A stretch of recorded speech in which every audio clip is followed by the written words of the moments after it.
सारा आकाश पूर्वाध चैप्टर 7। मुझे अगले रोज अपने आप ही ऐसी प्रसन्नता अनुभव हो रही थी मानो न जाने कब कब के पुण्य प्रताप से किसी भारी दुर्घटना से बाल बाल बच निकला हूँ, या मुझसे कोई भयानक अपराध होते होते रह गया। रह रहकर अपने को धन्य मानता कि जरा से भावावेश में कितनी भारी गलती से संयोगवश बच गया। कुछ दैवी कृपा ही हो गई, पर न रह ही क्या गया था। अब यही सही, इन श्रीमती जी को देखना है। जब जब प्रभा की बात को याद करता, अपने आप दांत भींच जाते। हर बार इस तरह विस्मय से दोहराता मानो पहली बार यह सत्य मेरे सामने आया। इतना दर्प! खाना देते समय भाभी से बोर्ड के इम्तिहान का नाम क्या ले लिया, उसी पर ताना। अच्छी बात है, कल की सारी बातें आज इस तरह लग रही थी जैसे सपने में मैं मरते मरते बचा हूँ, और अभी तक आशंका से दिल धक धक कर रहा है।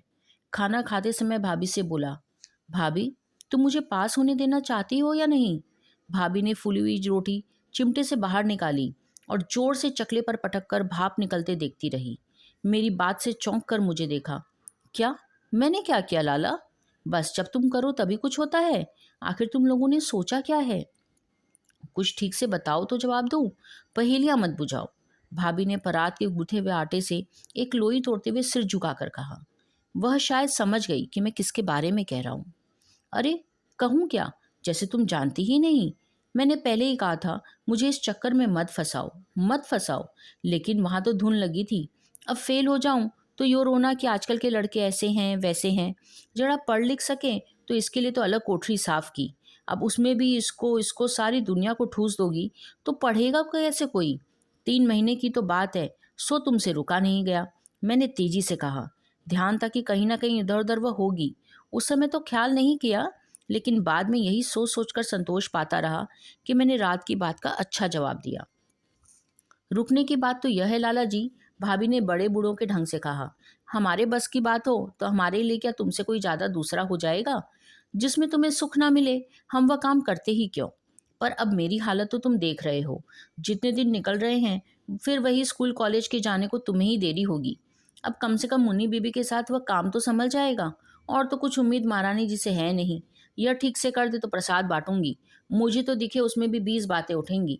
फिर थोड़ी देर चुपचाप रोटी बेलते बोले, देखो कैसे करके खिलाती है। जो तुमने बताया यह तो सभी का काम है ना, फिर मैं ही क्यों पिसूं? इसमें मेरी पढ़ाई का तो ज़्यादा नुकसान होगा। भौहें चढ़ाकर मैंने कहा। अम्मा जी भी कोई ज़्यादा खुश थोड़ी ही है। यहाँ जैसी जैसी बातें इसने लगाई है सब अमर लाला जी ने आकर बताई है। रुपए के भूखे हैं, ऐसे हैं वैसे हैं। बोलो, अब तो ये तुम्हारा घर है, इसके बारे में सारी बातें उड़ाओगी तो बदनामी किसकी होगी? और रुपए के भूखे तो सभी हैं, कौन नहीं है? तुम्हारे बाप नहीं है? तुम तो उनकी अकेली लाडली हो। सो भी तो ठीक से लिया दिया नहीं गया। आग लगे ऐसे रुपए में। अरे हाँ, कोई छाती पे रख के थोड़ा ना लेके जाएगा। भैया जाना तो सभी को खाली हाथ है। शादी ब्याह में आदमी दिल खोल के खर्च नहीं करे तो रुपया किस काम का? यही तो 2 4 मौके हुए। इन 2 4 मौकों की बात कहकर भाभी चुप हो गई। मैं समझ गया, चर्चा थी अगर उनके लड़का हुआ तो घर में छूछक में क्या आएगा। इसलिए भाभी इस बात से कतरा रही थी। वे व्यस्त होकर रोटी बेलती हुई रही, लोई बनाती रही, मैं खाने में लगा रहा। स्त्रियों की इन बातों में मुझे शुरू से कोई दिलचस्पी नहीं रही। रुक कर कहा, भाभी यह सब तो ठीक है, लेकिन यह बताओ कि मैं क्या करूं? तो लाला जी, तुम ही बताओ, दूसरी कौन सी जगह तुम्हें दिखाई दे रही है? वही गिनी चुनी 2 कुठरियां हैं। तो मेरी तरफ से तो भाड़ में जाओ, चूल्हे में निकलो बाबा, मेरा पीछा छोड़ो। मुझे पढ़ लेने दो, मैंने झुंझला कर कहा। ना लाला जी, कैसी बातें करते हो? भाभी ने सहानुभूति से कहा। दूसरी बार बहू आई है और तुम ऐसी बातें कर रहे हो? कोई पहली बार आए या दूसरी बार आए, अब मुझे कोई लेना देना नहीं है। मैं क्यों सिरदर्द लूं? हाय लाला जी, इतनी जोर से मत बोलो। हाली मुन्नी बीबी कहने लगेंगी कि मैं तुम्हारे कान भर रही हूँ। भाभी चुप रही, फिर नरमी में अपनापे भरे स्वर में बोली, तुम मुझसे इतने नाराज क्या हो? बताऊं? मैं बिना हिचक के बोला। पहली बार तो यह कि मुझे शादी अभी करनी ही नहीं थी। जबरदस्ती मेरे गले पत्थर लटका दिया। और फिर मुझे उसकी सूरत से भी नफरत है। यह भी कोई जबरदस्ती है कि दूसरों के कहने से मैं पसंद करूं? फिर तुमसे जो बन पड़ता है तुमने तो कर ही लिया ना। आगे मेरी सारी बातों का तुमने ठेका तो नहीं लिया। पता नहीं तुम्हें क्यों पसंद नहीं है। मुन्नी बीबी और अम्मा जी यूं भले ही नाराज हो, लेकिन कहती रहती है कि घर में ऐसी सुंदर बहू नहीं आई। नहीं आई होगी। मुझे तो कोई खास बात लगी नहीं। मैंने सोचते हुए अनमने भाव से कहा। बाप तो कहता था कि पढ़ाई में 20,000 रुपये खर्च कर दिए, बाजा सिखाया, गाना सिखाया, अच्छी से अच्छी सिलाई कढ़ाई सिखाई। रुपया नगद नहीं दे सका तो क्या हुआ, अब देखे कौन से दफ्तर उलटती है। फिर कहा ना हो तो एक ड्यूटी लगा दो, सुबह जैसे ही उठो हारमोनियम पर गाया करेगी, जागो मोहन प्यारे। और अपनी बात पर वे हंसती रही। गिलास का बाकी सारा पानी एक ही घूंट में पीते हुए मैंने कहा, मजाक मत करो, तुम्हारे हाथ जोड़े, हमें थोड़ा सा पढ़ लेने दो। अब लाला जी अम्मा जी से कहूंगी, मुझे तो और कोई जगह दिखाई नहीं दे रही। अम्मा जी से कहो या भैया जी से, मुझे तो शांति चाहिए। किताबें लेकर कॉलेज चलते हुए एक बात मन में उठी, सब लोग प्रभा को सुंदर बताते हैं, एक बार सूरत तो देख लेनी चाहिए। पर तभी जैसे किसी ने कहा, नहीं कभी नहीं, मुझे ऐसे कमजोरी को दिल में जगह नहीं देनी। एक बार जरा सा मन ढीला पड़ा नहीं कि जाने कहाँ लेकर पटके। सारा दिन यही भाव मन में छाया रहा कि चलो अच्छा ही हुआ, व्यर्थ की मुसीबत से तो पीछा छूटा नहीं, तो सारे समय जान को बेकार एक आफत और लगी रहती। अब निश्चिंत होकर पढ़ाई करूंगा। यही तो मेरे आत्मनिर्माण के दिन हैं। दुनिया में कौन किसके लिए मरा है, सब अपना अपना रास्ता देखते हैं। फिर मुझे तो हर पल यही याद रखना होगा कि मेरा रास्ता साधारण लोगों का रास्ता नहीं है। मेरा रास्ता कुछ बनने का, कुछ करने का रास्ता है। सब कुछ भूलकर खूब पढ़ूंगा, मेहनत करूंगा। मेरी तरफ से सारी दुनिया भाड़ में जाए। आज दिन भर तबीयत बहुत खुश रही, लेकिन भीतर ही भीतर कुछ कुलकुला रहा था। यह उपेक्षा, उपेक्षा तो मैंने आज तक किसी की भी नहीं सही। रात में वही मेरी कोठरी में नहीं सोई, पता नहीं मुन्नी के पास या भाभी के पास या कहीं भी हो, मैंने देखा भी नहीं। मुन्नी की तटस्थता और अम्मा की चुप्पी वास्तव में मुझे आश्चर्य में डाल रही थी। तभी मुझे ऐसा लगा जैसे मुन्नी की सहानुभूति प्रभा की ओर है। मुन्नी के साथ ही सोई होगी, मेरी तरफ से कहीं सोए। देर तक उसे कोई ना कोई सबक सिखाने का मैं रास्ता सोचता रहा। मैं उसकी स्पष्ट उपेक्षा और अपमान तक कर डालने के सुयोग को छोड़ने के लिए तैयार नहीं था। सोचने लगा कि उसके प्रति लापरवाही और उदासीनता का रवैया रखना गलत होगा क्या। उसे क्या पता चलेगा कि किस गलती की सजा मिल रही है। मुझे तो अब उसके दम को देखना है। और लगा जैसे मैं ताल ठोककर मैदान में आ गया। मैंने नहा धोकर भाभी से कहा, भाभी तुम क्यों वर्त में पिसती हो, यह समय आराम करने का है। आखिर मुन्नी है, घर में और भी तो लोग हैं, तुम अकेले रह गई हो क्या। अगर कोई खाने का हक है तो काम करने का भी बाहर से आदमी थोड़ी ना बुलाएंगे। मैंने देखा था रात के जूठे बर्तनों के ढेर के पास प्रभा बैठी बैठी एक एक बर्तन मांज रही थी, छूती थी जैसे कोई गर्म बर्तन है। मन ही मन क्रूर संतोष से मैं हंसा, इकलौती बेटी, इसने इसी बर्तनों को छुआ थोड़ी ना होगा, अब आएगा मजा। और इसके बाद सारे घर का दोनों वक्त का खाना उसे ही बनाने को दे दिया गया।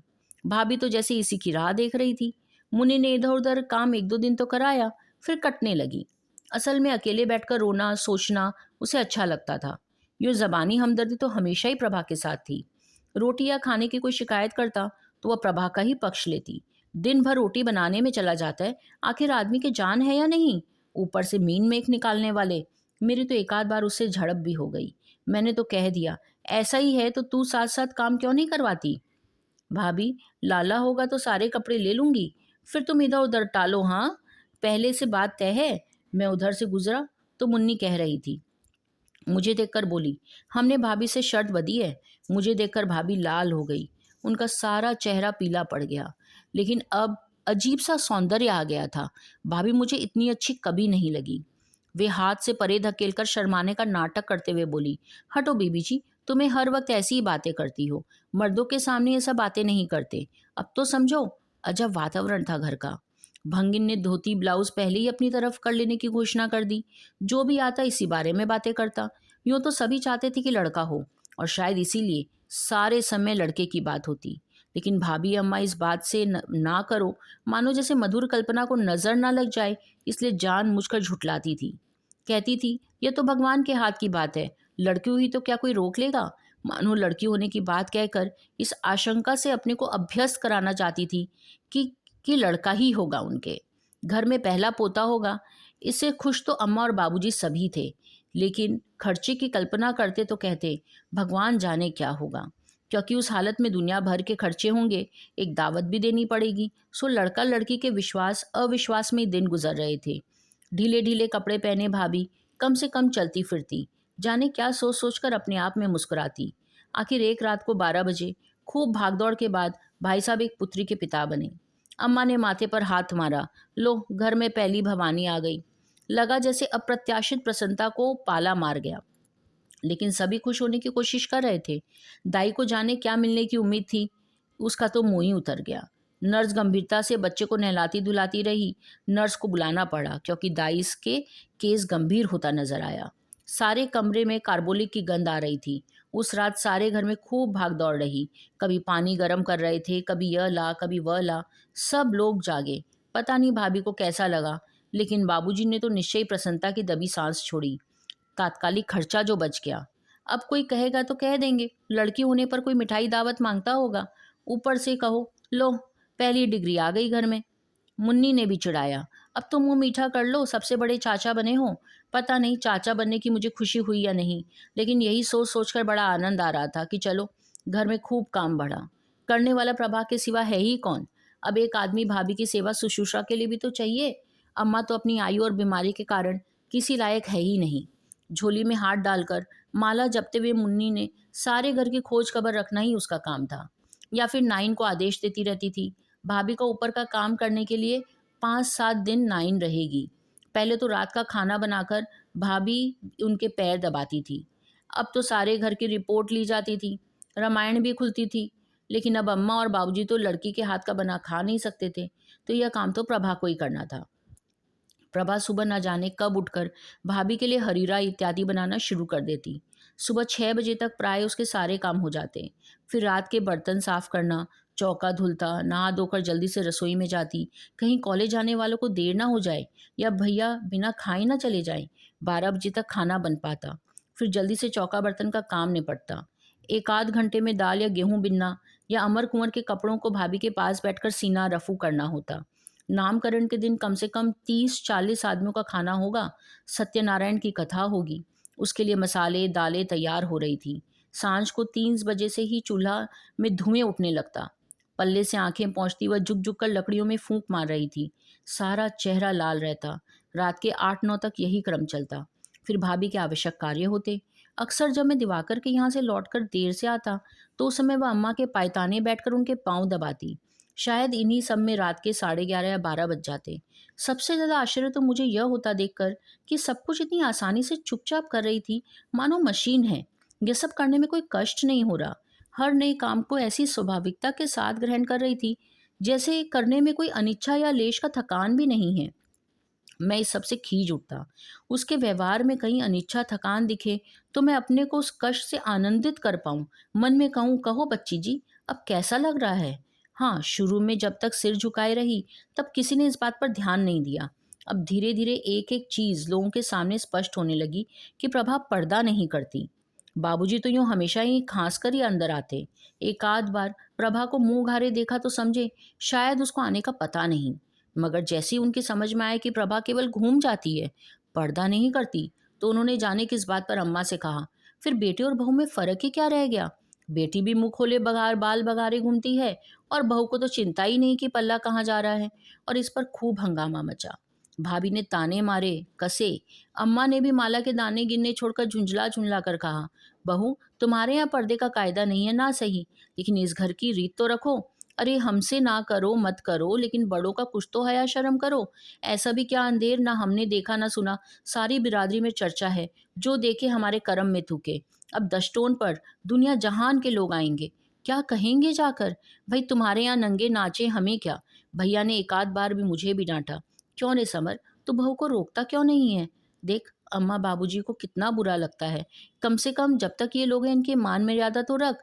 यो हम नहीं कहते कि पर्दा करना अच्छी चीज़ है, मगर घर में चलता आया है। और तेरी बहू तो समझ में नहीं आता किस मिट्टी की बनी है, सुनती ही नहीं। अम्मा इतनी डांटती फटकारती है लेकिन ध्यान ही नहीं देती कि कौन भौंक रहा है। यह बात सच थी। उसने कहा कुछ भी नहीं, लेकिन कभी इतने डांटने के बावजूद पर्दा किया भी नहीं। वह जैसे इस बात को सुनती ही नहीं थी। अम्मा इसी बात से और झुंझलाती कि उनके कहने पर कुछ तो प्रतिक्रिया दिखाए, लेकिन वह इस विषय पर जैसे एकदम पत्थर हो जाती। और अम्मा भी हर बार कहती, बहू ऐसी भी क्या बेहाई किस काम की, माथे पर पल्ला लेने में तुम्हारा क्या जाता है। अब तक तो इस घर में घूंघट थोड़ी के ऊपर आया ही नहीं। सैद्धांतिक रूप से मैं भी पर्दे के खिलाफ हूँ। इतिहास के विद्यार्थी होने के नाते इन सब का कारण मैं जानता हूँ कि मुसलमानों के आने के समय से ही पर्दे का जोर बढ़ा। लेकिन जब मैं उसे व्यवहार में देखा तो धक्का लगा। प्रभा अम्मा बाबूजी सबके सामने मुंह खोले जा रही है।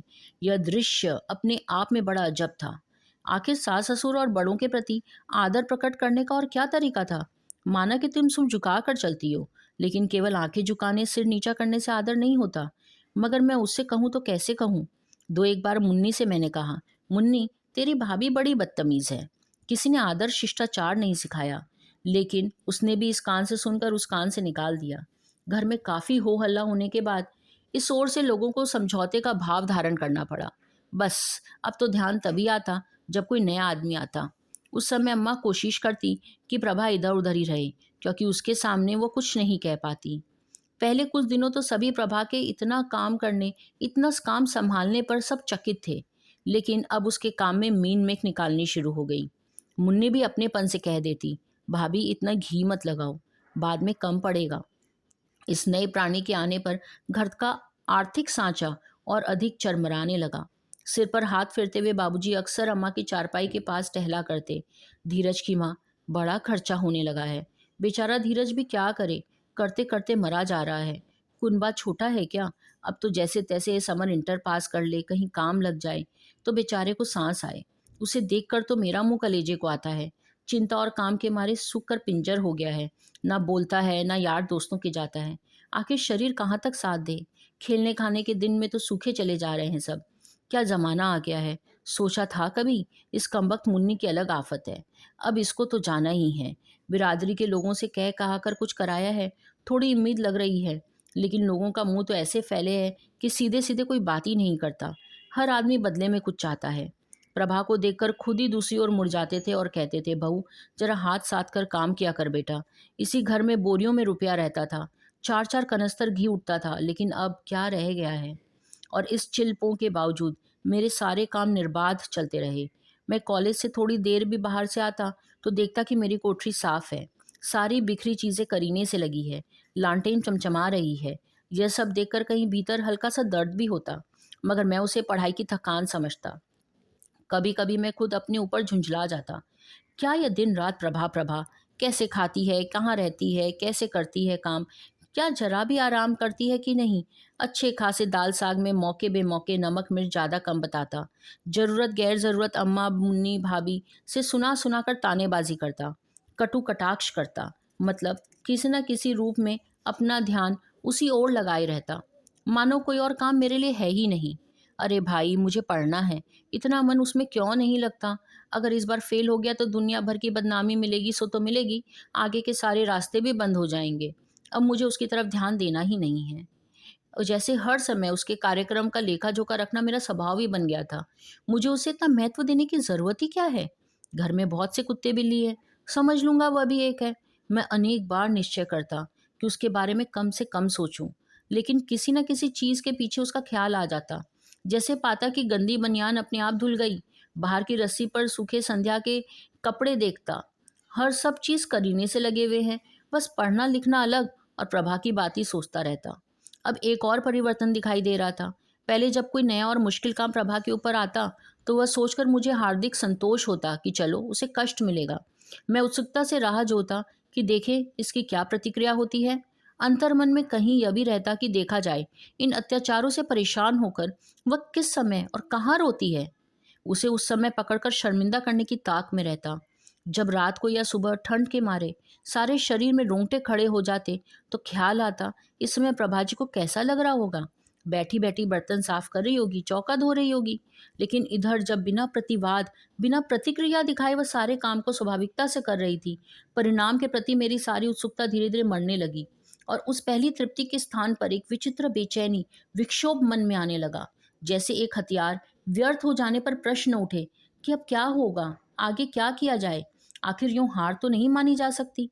खाना खाते समय कभी कभी भाई साहब भी कहते, अरे बहू, कभी मिनट दो मिनट उसके पास भी बैठ जाया करो, आखिर उसका मन कैसे लगता होगा। कभी किसी चीज़ की ज़रूरत ही पड़ जाए। यह ठीक था कि प्रभा पर्दा नहीं करती, लेकिन वह भाई साहब या बाबूजी से बोलती नहीं थी, चुपचाप सिर झुकाए काम करती। दोपहर को नित्य भाभी के पास बैठती, इसीलिए भाई साहब को बताने का उसके होठ फड़क कर ही रह गए। सहसा सिर उठाकर देखती, मानो कुछ कहना चाहती हो, फिर सिर झुका लेती। नामकरण संस्कार का दिन था। संध्या को आया तो देखा कि घर में खूब हल्ला मचा हुआ था। अम्मा बुरी तरह चिल्ला चिल्ला कर कह रही थी, जब तक कुछ नहीं कहे तो सिर पर चढ़ी जा रही है। दुनिया का सारा काम तुम्हारे ही मन से होगा। अरे हमें तो कुछ हुए की ही नहीं है। हम तो सब इतने मूर्ख हैं, बस ज्ञान की तो घुट्टी तू ही पीकर आई है। शगुन, साइन ये सब तो क्या धरा है? बोलो, हमें पता भी नहीं और इतना सब कुछ हो लिया। सब सहमे एक ओर खड़े थे। कोठरी में अपनी चारपाई पर पड़ी भाभी फूट फूट कर रो रही थी। आग लगे ऐसी पढ़ाई में। पढ़ाई अपने लिए होगी कि दूसरे की जान लेने को होगी? हाय राम, पता नहीं अब क्या होने वाला है। मुन्नी एक और खड़ी चुपचाप देख रही थी। इतना तो मैं समझ गया कि कोई गंभीर बात है। डरी सहमी सी एक और प्रभा खड़ी थी। ऐसे लगता था जैसे अपराध उसी ने किया है। कुछ दृढ़ बनने का प्रयत्न करके उसने भर्राए गले से कहा, अम्मा जी, मुझे पता होता तो मैं कभी नहीं करती। मैंने समझा कोई सादा मिट्टी का ढेला है। सादा मिट्टी का ढेला है? अम्मा बिफर कर बोली, और हमारी पुरखा हमें जवाब दिए जा रही है। तूने समझा काहे का? तेरे तो ये माथे की फूट गई ना।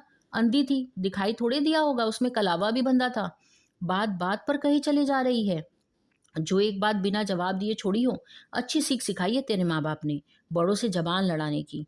एक तो तवा सा मुंह खोले डालती हो, फिर आए कोई जाए किसी की चिंता नहीं है। ऊपर से कैंची सी जबान। मेरी बेटी होती तो इतनी जबान देने पर खींच कर जिंदा गाड़ देती।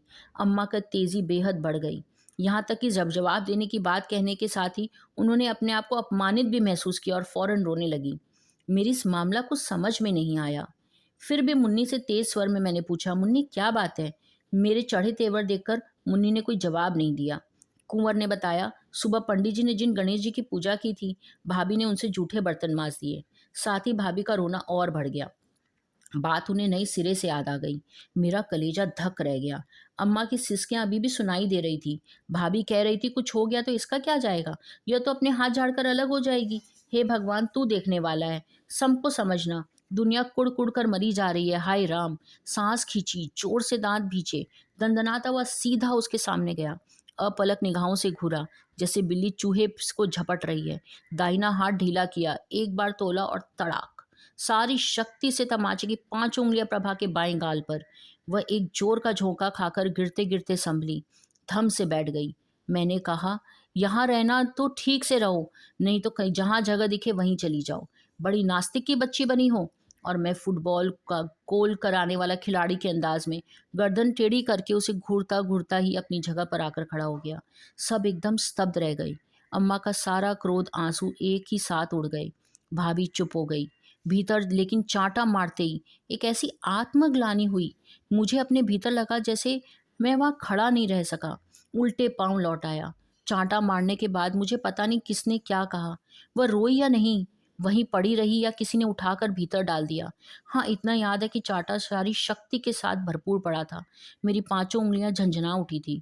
कोठरी की देहली पार करते ही जैसे मेरे भीतर कोई लगातार रटने लगा, यह मैंने क्या किया, यह मैंने क्या किया, यह मुझे क्या हो गया। जिंदगी में पहली बार एक स्त्री पर हाथ उठाया। लग रहा था जैसे मेरा हाथ नीसबंद होकर गला जा रहा है। भाभी पर हाथ उठाने को लेकर भाई साहब को कितनी कटु आलोचना में मैंने समय समय पर कहा था। सब जैसे एक एक करके मेरे दिमाग में आने लगा। मैं किस आवेश में अंधा हो गया। 7-8 महीने में पहली बार बोला, और वह भी गाली से।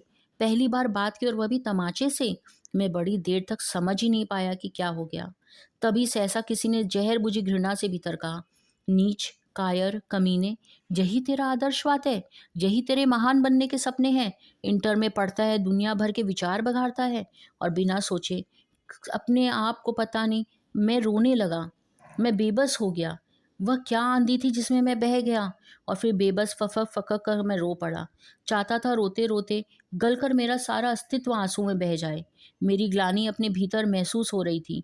अपने दोनों गालों पर जोर का अंधाधुंध तमाचे की तमाचे मारूं कि उंगलियां ही उंगलियां उछल जाए।